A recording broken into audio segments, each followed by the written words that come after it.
What are the 5 reasons that you won't give up when life catches you on the blind side? When the messenger of misery visits you, what are you going to do? What will keep you in the game when life knocks you to the canvas?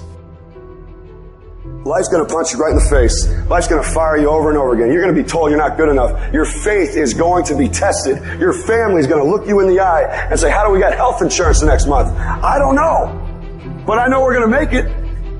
You know who's going to bail you out? You know who's going to come and rescue you? You know who's going to come and save the day? No one. No one's going to come and do it for you. You're going to have to do it all yourself. See, the Buster Douglas that fought in the last fight was not the Buster Douglas that fought Mike Tyson. See, the Buster Douglas that got knocked down while fighting Mike Tyson had gotten out of an alcohol recovery center. His mother had died. His wife was ill with a terminal illness. He was considered a nothing, a bum. So when he got knocked down, Buster Douglas had a reason to get back up, because he said, I'm dedicating this fight to the memory of my mama. Life is hard, man. That's what it's about. Life is a challenge. If you don't work as hard as you can, if you don't sacrifice everything, if you don't get rejected and keep coming back for more, if you don't get your loyalty tested and your faith tested, you don't love that thing if you bail out. So if you fought through all that, that's love. So you got to have some reasons that when life knocks you down, and it's going to. Hello, it's going to knock you down. When people disappoint you, and that's going to happen. When they betray you, and that's going to happen. When they lie to you, and that's going to happen. When they say, oh, you can count on me, and they won't show up, and that's going to happen. When you want to throw in the towel and give up yourself, and that's going to happen. When life collapses on you and catch you on the blind side, what reason can you remember that you can call on, that you can reach on, that can make you get back up? Find that reason. Because when life had knocked me down, I said, life, I'm doing this because I want to make my mama proud of me. I'm doing this because I want my children to have a better life than what I have. I'm doing this because all my life I've been told I'd be a loser, that I wouldn't make it. I'm doing this to make them a lie. I believe, like Frank Sinatra, he said the best revenge in life is massive success. I'm doing this so I can become massively successful. And with that kind of courage, with that kind of affirmation and reason to empower me, I got a saying that when life knocks you down, try and land on your back, because if you can look up, you can get up.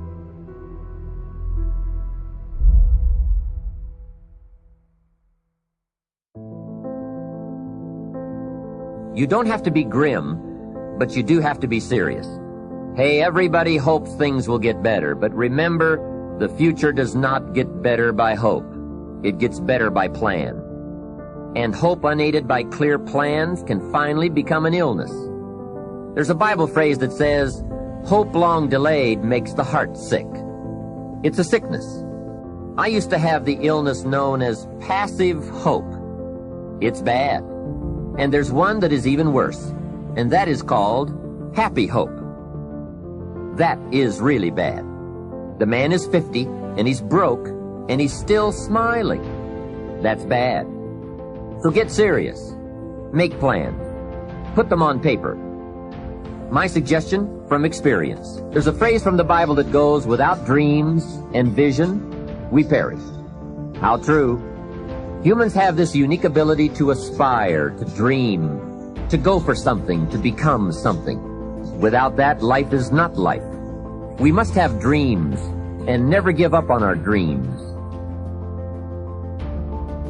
I'd like to share a few ways your use of time are affected by or influence the achievement of your goals. Have you ever thought that without some very clear written goals, you never even need to consider managing your time?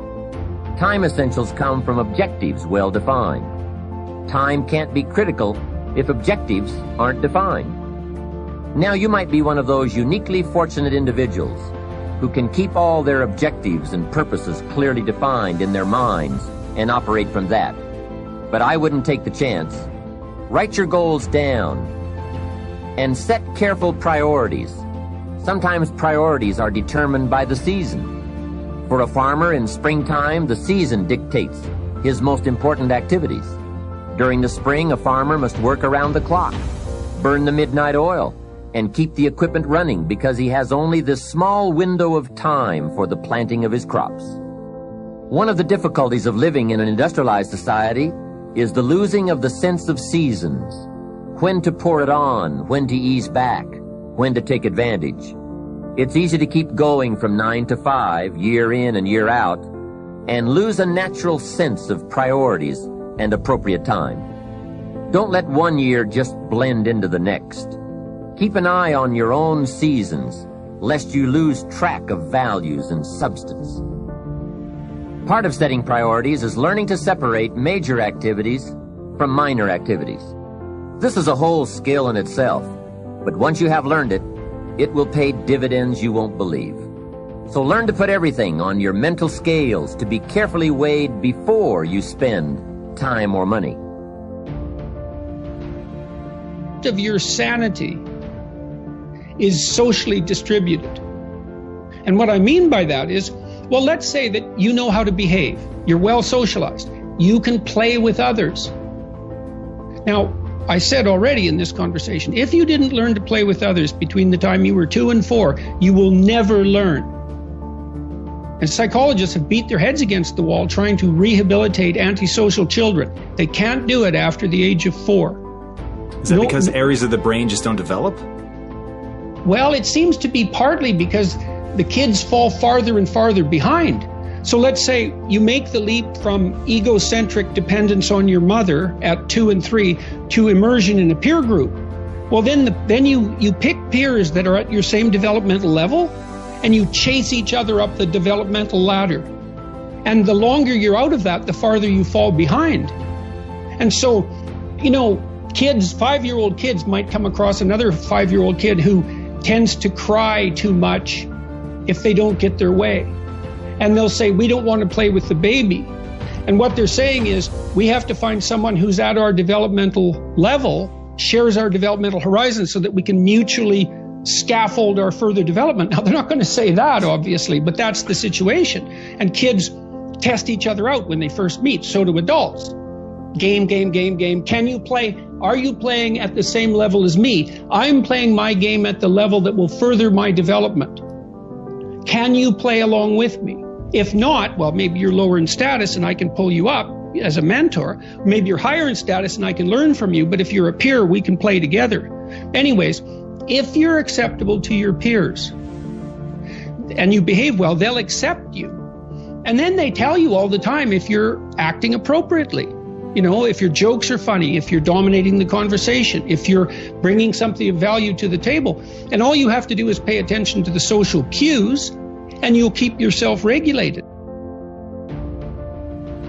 And at the end of the day, you're going to get what you focus on. They're both true. This is both the most amazing time that's ever happened, ever in recorded history. And yet real things that are terrifying are also happening. But where you put your energy, where you put your attention, where you put your focus, is going to determine what you see. And that is the most fascinating and the most important thing you have to understand about the way that your mind works. You get what you focus on. If you focus on the things that are bad, they will become real. They will become exaggerated. They will begin to monopolize your thoughts. You'll see them everywhere. It's called the reticular activating system. Your mind is literally designed to pay attention to the things that you notice. Once you notice a certain car, you see it everywhere. Once you notice a certain dog, you see it everywhere. Once you hear a certain name for the first time, suddenly you realize that name has been all around you this entire time. But now that you're focusing on it, now that you're looking for it, it is everywhere. So whatever you look for, it's going to be everywhere. If you look for the negative, it'll be there. But if you look for the positive, it will overwhelm you. When you manage something, you do so to keep it going. Well, you don't need to keep time going. You don't even need to watch it. You can be completely unaware of it. You can go to sleep. Doesn't matter. Time just continually moves. Doesn't need you. It doesn't need me. It just keeps moving. We don't need to do time management because there's nothing to manage. It's automatic. It continually moves. What we need to do is priority management. With the time that is continually slipping away from us, we need to manage our priorities to maximize the time we have. So don't manage your time, maximize your time.